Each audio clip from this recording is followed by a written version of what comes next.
Anda pasti semua sudah terinform bahwa efek tekanan yang dipakai pemerintah komunis Tiongkok yang bernama Common Prosperity kepada pengusaha Tiongkok aliran kapitalis yang dimiskinkan atau diambil alih sebagian besar saham mereka dan kepemilikan mereka untuk didistribusikan ke rakyat yang kesenjangan kemiskinannya semakin tajam, membuat banyak pengusaha Tiongkok dan Hong Kong hijrah keluar Tiongkok. Kemudian akan menyerangnya Tiongkok ke Taiwan, membuat data center dunia seperti Facebook, Amazon, Netflix, dan lain sebagainya yang berada di Taiwan akan ditarik semua keluar Taiwan. Di sisi lain, di dunia semakin banjir uang karena banyak negara cetak duit seperti Tiongkok, Jerman, Inggris, Jepang, dan tak ketinggalan terbesar dan terbanyak dalam 20 bulan terakhir adalah Amerika. Yang kasihan Indonesia, di mana pemahaman kuantitatif easingnya itu bukan printing money, tetapi dilonggarkan kredit banknya. Kasihan deh mikirnya kayak gitu. Jadi kurang deh uangnya, jadi ngutang aja. Dan efek banjirnya tadi, uang dari banyak negara nggak seujung kuku datang ke Indonesia dengan murah, karena semuanya yang mencetak duit aliansi politik luar negerinya adalah ke barat, nggak ke negeri tirai bambu orientasinya, versi negara tetangga yang memuja negara oriental. Maka banyak sekali yang melakukan pekerjaan pivoting bisnisnya ke safe haven country.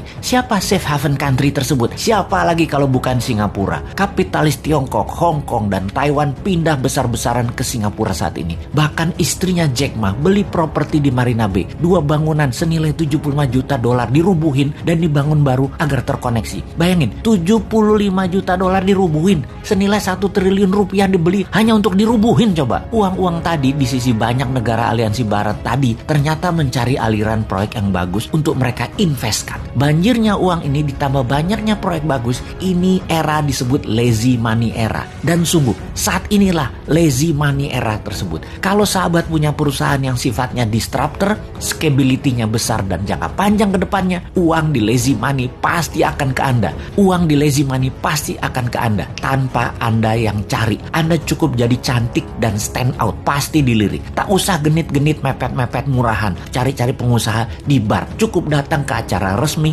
formal, dan terlihat stand out. Pasti Anda yang dipepet. Oke, kita bukan hanya mau bicara tentang bisnis, namun strategi bernegara dalam 3 tahun ke depan. Tahun 2024 itu Amerika Pilpres. Kalau di sini walau-walam, kalau masih mau menjabat bisa di amendement itu undang-undang, ya bisa ditambah 3 tahun, ya bisa juga, atau 3 kali masa jabatan Pilpres dengan calon tunggal yang incumbent saat ini, ya bisa juga. Atur jongana punya proyek itu. Amerika tetap Pilpres. Trump dan Partai Republik tetap ngotot, dan Demokrat semuanya lucunya kemungkinan besar adalah calonnya wanita semua. Dari Demokrat, Nancy Pelosi, Hillary Clinton, Kamala Harris, Nikki Haley. Dan agar selalu sontoloyo seperti analisa ngawur beberapa tahun yang lalu, Trump mau menjadikan Ivanka. Maka jangan-jangan dari sisi Republik yang dicalonkan adalah Ivanka Trump. Jadi cewek ketemu cewek. Dan cewek-cewek inilah akan rebutan jabatan presiden tahun 2024 di Amerika. Pasti seru. Di Tiongkok, ketika bulan lalu Xi Jinping banyak ganti petinggi angkatan darat, jangan-jangan ada gerakan anti Xi Jinping. Ditambah para kapitalis Tiongkok yang gerah dengan Common Prosperity-nya mulai bergerak membuat ekonomi Tiongkok resesi karena pemerintah Tiongkok, pemerintah komunis Tiongkok harus membail out Evergrande. Apapun itu,